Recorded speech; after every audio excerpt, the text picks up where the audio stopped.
영혼이나 여호와를 즐거워하라. 찬송은 정직한 자들이 마땅히 할 바로다. 수금으로 여호와를 감사하고 열줄 비파로 찬송할지어다.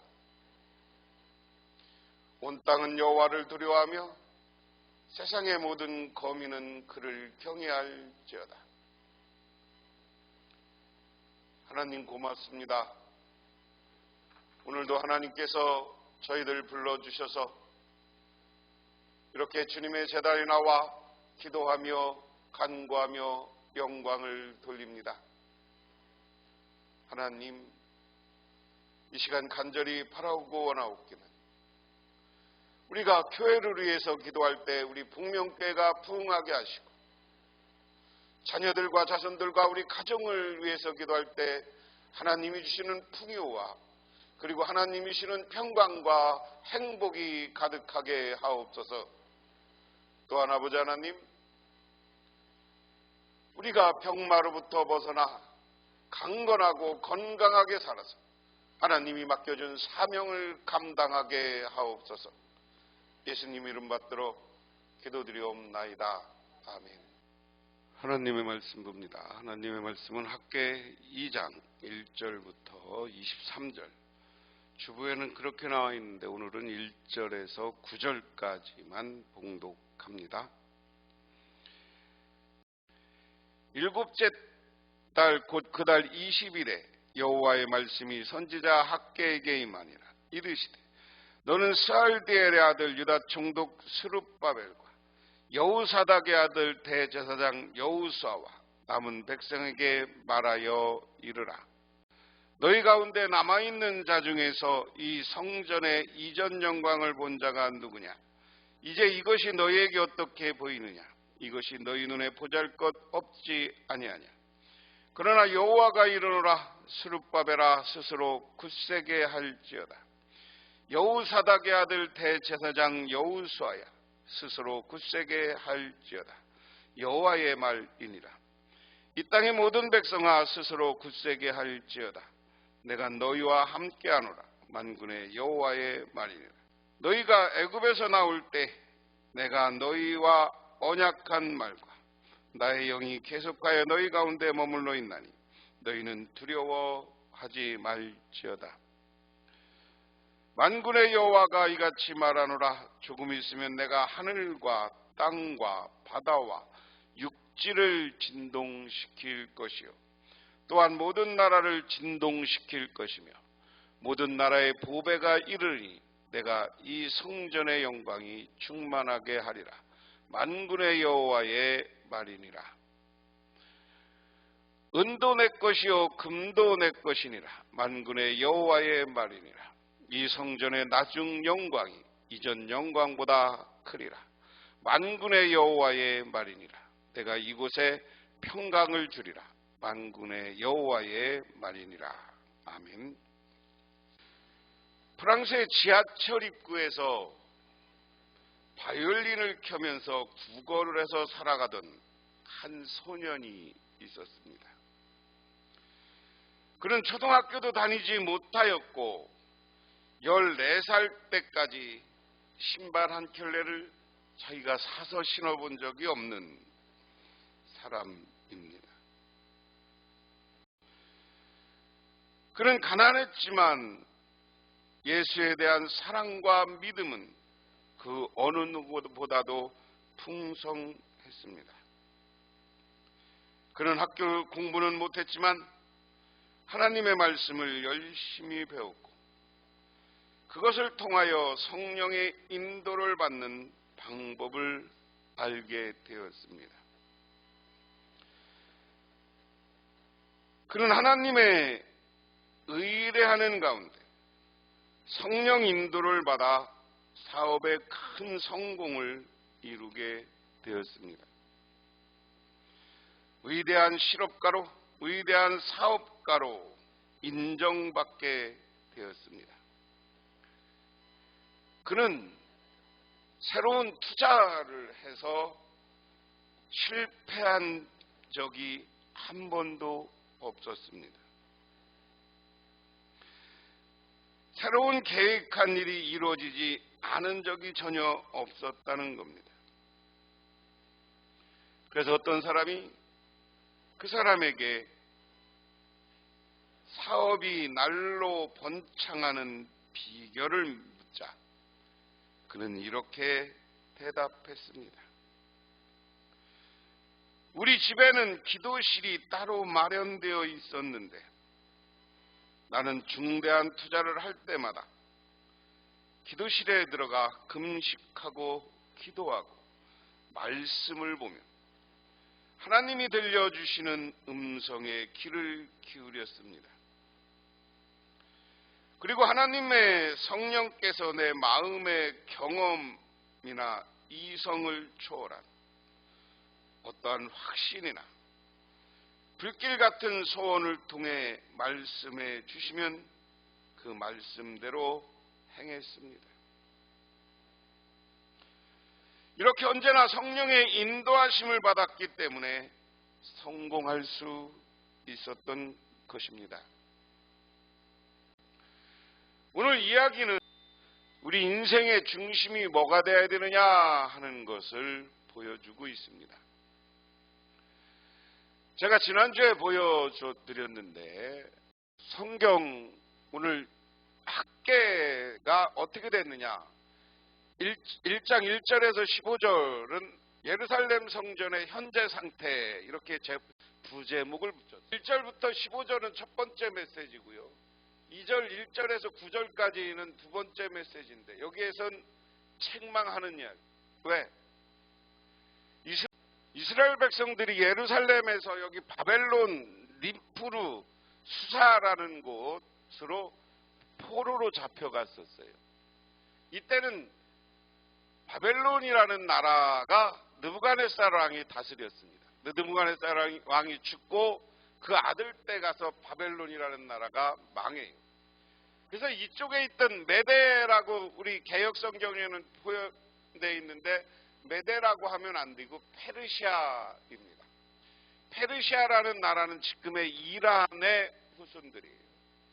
페르시아가 세상을 정복합니다. 이쪽으로 해서는 여기 그리스까지요. 그리고 이쪽으로는 이집트까지요. 여기 지금의 인도까지 페르시아가 이 시대 나라를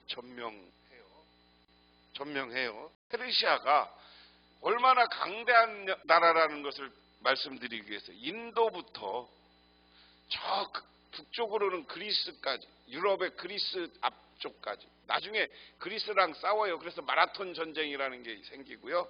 그리고 이쪽으로는 서남 쪽으로는 해서는 어디까지냐?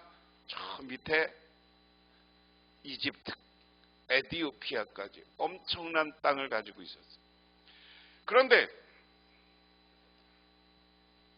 나라마다 어느 나라를 점령하면 그 점령지에 대한 정책이 달라요. 아수르라는 나라가 이렇게 거대한 제국을 만들었을 때는 아수르는 무슨 정책을 쓰느냐면 혼혈 정책을 씁니다. 혼혈 정책은 뭐예요? 민족과 민족끼리 다른 민족과 다른 민족끼리 결혼을 시켜서 민족주의를 없애는 거예요. 민족주의를. 민족주의가 생기면 뭐라고 그래요? 우리는 우리끼리 모여 살자, 독립하자 이러는 거예요. 지금은 민족주의와 자유민주주의 시대예요. 유럽은 섬 하나 갖고도 나라가 만들어. 우리끼리 한 민족이다. 왜? 언어가 다르면 민족이 다르다고 해서 유럽은 나라가 엄청 많은 이유가 이제 우리끼리 살래 하는 사람들이 생기면 어떻게 되는 거냐? 그게 민족주의예요. 그러면 중국이 갈라져야 돼. 그래 중국이 제일 무서워하는 게 그래서 독립을 막습니다. 바벨론이라는 나라는 어떻게 하냐? 점령지에 가면 싹 쓸어버려. 말 안 듣는 사람들은 다 죽여. 그리고 그 중에 지도자들을 어떻게 다 바벨론으로 잡아다가 포로로 잡아와. 그래서 여기 바벨론인데 이 바벨론에서는 이스라엘 백성들도 예루살렘은 깡그리 무너뜨리고 야 우리가 세계 최고야 까불지 마 니들 까불면 다 죽어 그렇게 해놓고서는 바벨론으로 끌고 간 거예요. 그 다음에 이제 아수르를 멸망시키고 바벨론이 생겼고요. 바벨론 다음에 이제 페르시아.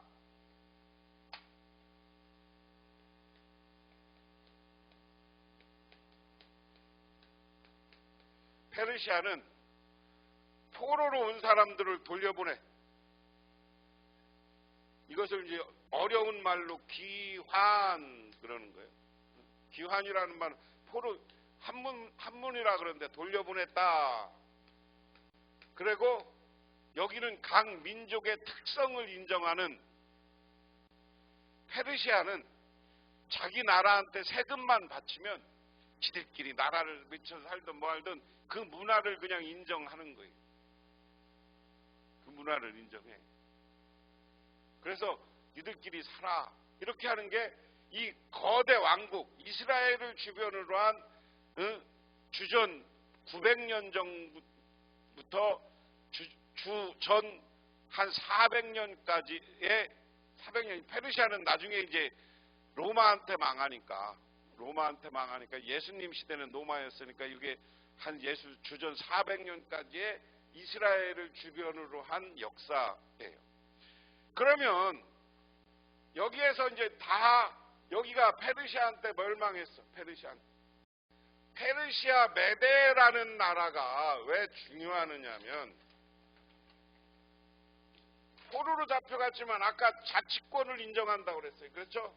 다 돌려보내고 자치권을 인정해요. 근데 또 미처 안 간 사람들도 있어.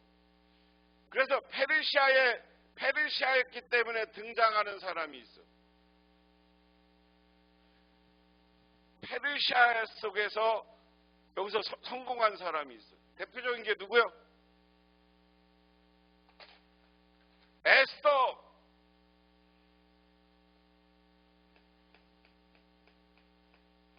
에스더가 왕비가 되잖아요. 이게 다 페르시아 시대예요.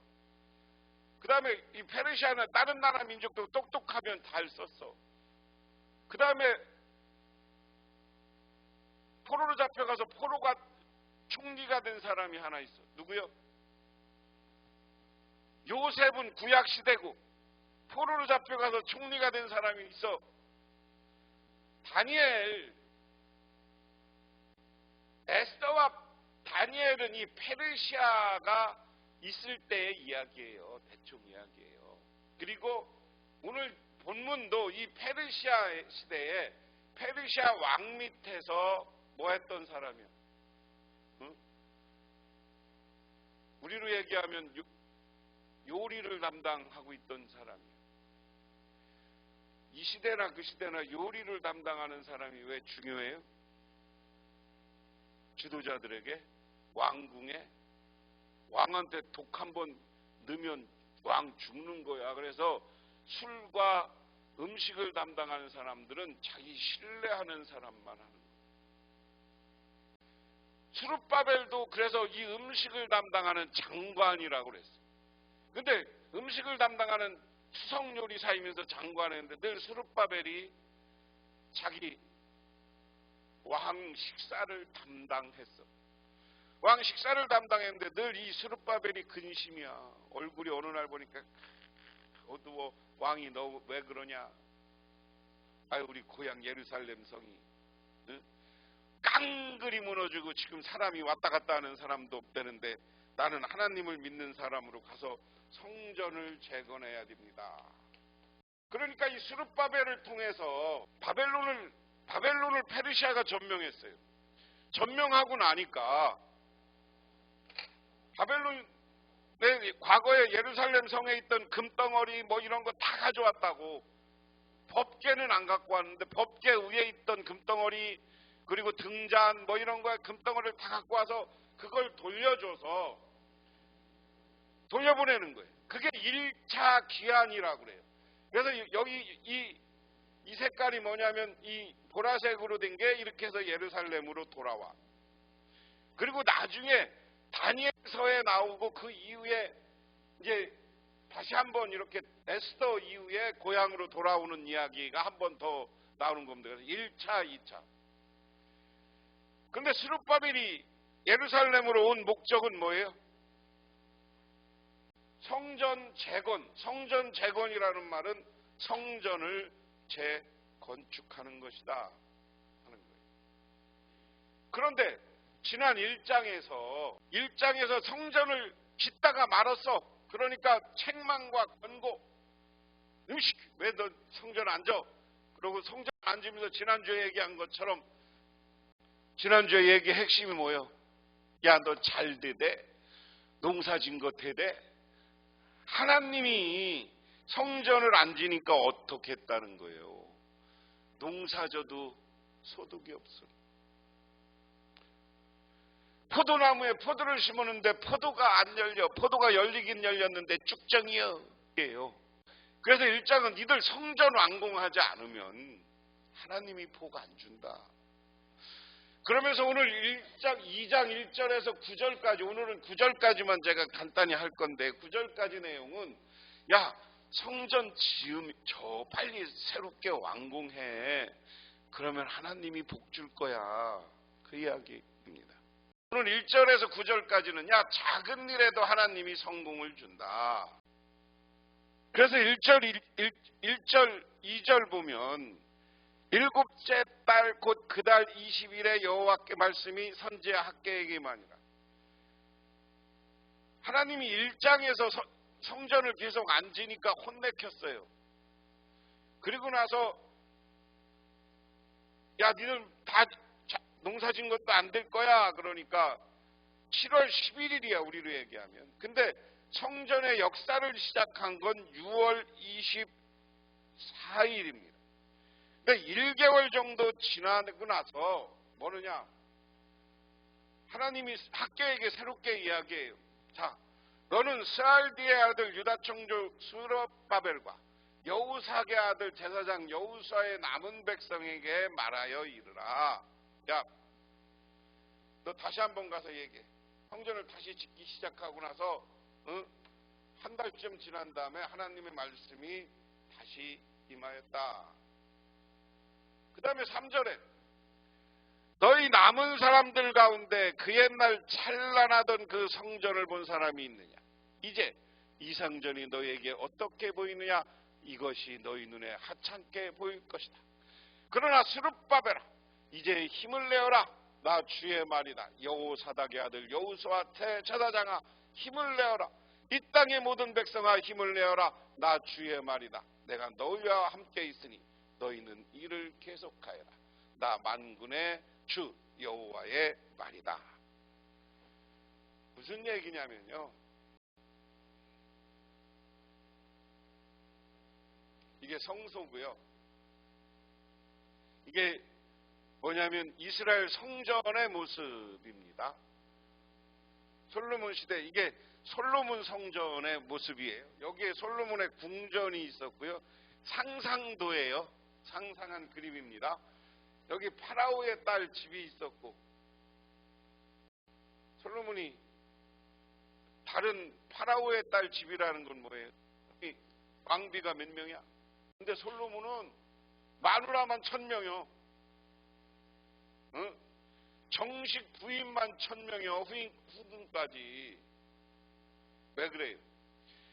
우리나라 역사상 정식 부인을 가장 많이 둔 사람은 고려의 태조 왕건이야. 왜냐하면 그게 두 가지 의미가 있습니다. 자기가 솔로몬이 여러 나라를 점령한 거야. 점령해서 정략 결혼인데 그 나라 왕들이 독립전쟁을 안 일으키게 하기 위해서 정략적으로 결혼하는 거예요. 자기랑 결혼하든지 자기 아들하고 결혼시키든지 해서 쉽게 얘기하면 볼모예요. 볼모. 왕비라고 해서 엄청나게 저기 와서 온 게 아니라 볼모로 잡혀온 거야 사실은. 근데 솔로몬이 그 형식으로, 결혼 형식으로 해서 1000명을, 그러니까 1000지역의 우두머리 딸들을 데려다가 자기가 붙잡아 놓고 있는 거예요. 그렇게 생각하면 되는 거지. 자꾸만 1000명의 마누라 아니 볼모라니까. 그렇게 생각하죠. 이렇게 해서 여기 이제 성전 기둥이 있고 여기 숲이 있고 모라산이 있고 뜰이 있고 여기 성전이 있었어요. 이런 것들을 쫙 만들어 놨어요. 그리고 얼마나 이거 화려해 보이고 멋있어 보이죠. 이게 솔로몬이 지은 성전입니다. 이게 왕이 들어가는 거고 솔로몬의 행각이 있고 여기 양 씻는 곳이 있고 이게 성전 모양이에요.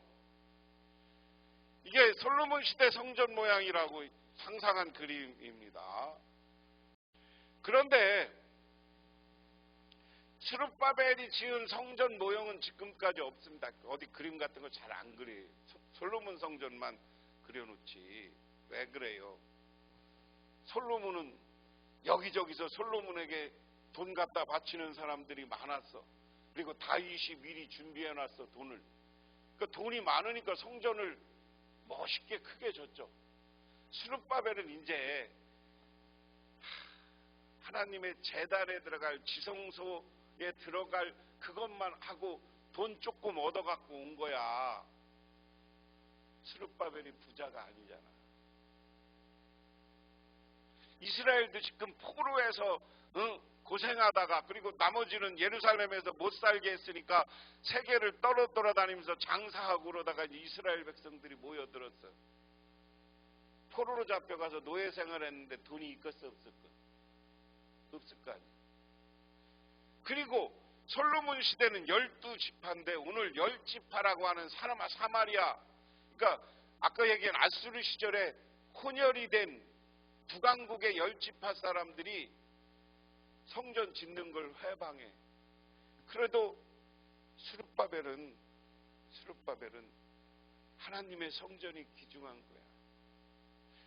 그래서 그 성전을 완공하는데 오늘 학계를 통해서 위로하는 거예요. 야, 옛날 솔로몬 성전 본 사람들 있냐? 그거 보면 초라하지 않냐? 그래도 스룹바벨아, 제사장 여호수아야, 하나님이 너희들 칭찬한다. 오늘날로 얘기하면 우리가 작지만 여러분 이렇게 북명교회 섬기는 여러분 최선을 다해 섬기면 하나님이 여러분을 칭찬하는 거예요. 여러분을 사랑하는 거예요. 여러분에게 축복해 주시는 거예요. 믿으십니까? 그 이야기예요. 누가 큰 교회 다닌 그래 갔다 왔으니까 초라해도 야, 하나님은 칭찬하는 거예요. 왜? 그 마음이 하나님을 섬기고 작지만 하나님께 예배드리고 하나님께 제사 드릴 수 있는 이 성전을 마련하는 너희들이 얼마나 아름다우냐. 그러면서 5절에 너희가 애굽에서 나올 때 내가 너희와 언약한 말과 나의 영이 계속해서 너희 가운데 머물러 있나니 너는 두려워하지 말라. 너희가 이집트에서 나올 때 너희가 맺은 바로 그 언약이 아직도 변함없고 나의 영이 너희 가운데 머물러 있으니 너희는 두려워하지 말라. 할렐루야. 이야기는 무슨 얘기냐면 오늘 하나님이 야, 내가 과거에 예루살렘 이집트에서 이들 올 때 너희들을 큰 민족이 되게 하겠다. 그거 다시 그 약속해 준다. 그리고 지금 걱정하지 마. 내 영이 너와 함께 있다. 이 말을 여러분에게 적용하면 이 시간 성령이 여러분과 함께 있습니다. 믿으십니까? 성령이 여러분 마음속에 들어가 있는 거예요. 그렇기 때문에 성령 받고 있는 우리 성령이 나는 함께 하니까 어디 가든지 두려워하지 말라는 거예요. 벌벌 떨지 말라는 거예요. 예수 믿는 사람은 마음을 탁 열고 가슴을 펴고 자신 있게 살으라는 거예요. 지금은 작은 성전 완공하는 거지만 내가 너에게 복 줄 거다. 걱정하지 마라. 그러면서 하는 말이 만군의 주가 말한다. 머지않아서 내가 다시 하늘과 땅과 바다와 물을 뒤흔들어 놓겠다. 또한 내가 모든 민족을 뒤흔들어 놓겠다. 그때 모든 민족의 보화가 이리로 모일 것이다. 내가 이 성전을 보물로 가득 채우겠다. 나 만군의 여호와의 말이다. 이것을 오늘 설교 제목이 오늘 여기서 따온 겁니다. 또한 모든 나라를 진동시킬 거며 모든 나라의 보배가 이르리니 내가 이 성전의 영광이 충만하게 아니라 만군의 여호와의 말이니라. 할렐루야.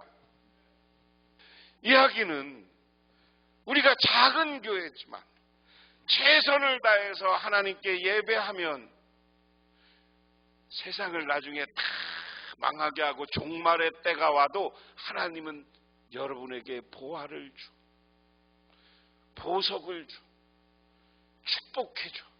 이 말을 보화, 보석이라는 말을 간단히 얘기하면 물질이에요. 여러분들을 축복해 줘. 여러분의 기도와 여러분의 예배가 여러분들을 살리고 여러분 자녀들을 살리고 여러분 자손들을 살리게 되는 줄 믿으시기 바랍니다. 이게 나는 이 말을 볼 때마다 너무 좋아했죠. 그래서 오늘 이 말씀을 준비하면서 우리 이 자리에 와서 예배드리는 여러분, 수요일 날이지만 이렇게 작게 모였지만 하나님이 여러분에게 보화가 가득 채워줄 줄 믿으시기 바랍니다. 여러분 자손들에게 보화를 가득 채워주실 줄 믿으시기 바랍니다. 이게 하나님이 우리를 주는 축복이요. 오늘 말씀에 크게 두 가지 결론적이요. 하나는 하나님의 영으로 성령이 여러분과 함께 하시는 것. 또 하나는 하나님이 물질과 보화를 가득 채워주시는 거예요. 작은 교회지만 보잘것없는 나의 모습이지만 하나님을 찬양하면 하나님은 우리에게 놀라운 은혜와 축복을 베풀어 주시는 줄 믿으시기 바랍니다. 이게 오늘 말씀이에요. 그러면서 8절에 마지막으로 여기 보겠습니다.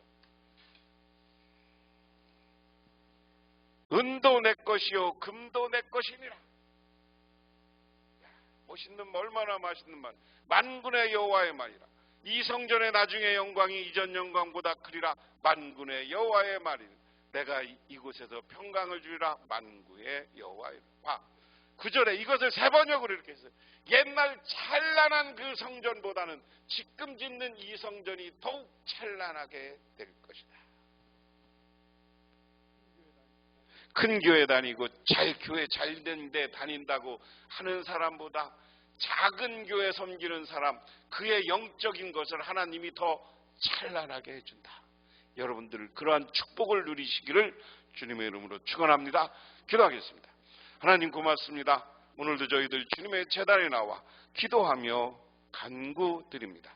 아버지 하나님, 우리들에게 하늘의 영광이 나타나게 하시고 우리들 성령을 보내주셔서 성령이 함께 하시고 보화를 주시고 은과 금도 하나님 것이라니 우리에게 베풀어 주시고 우리의 인생이 찬란한 인생이 되게 하옵소서. 예수님 이름 받들어 기도드리옵나이다. 아멘. 지금은 우리를 죄 가운데 보내주신 우리 주 예수 그리스도의 은혜와 온 우주를 창조하신 성부 하나님의 사랑하심과 우리 삶 가운데 찾아와서 우리 이끌어가시는 성령님의 도우심이 오늘 주님께 나와 기도하고 간구하고 돌아가는 우리 복명교회 모든 성도님들과 그 가정 영원토록 함께 하시기만을 간절히 축원하옵나이다.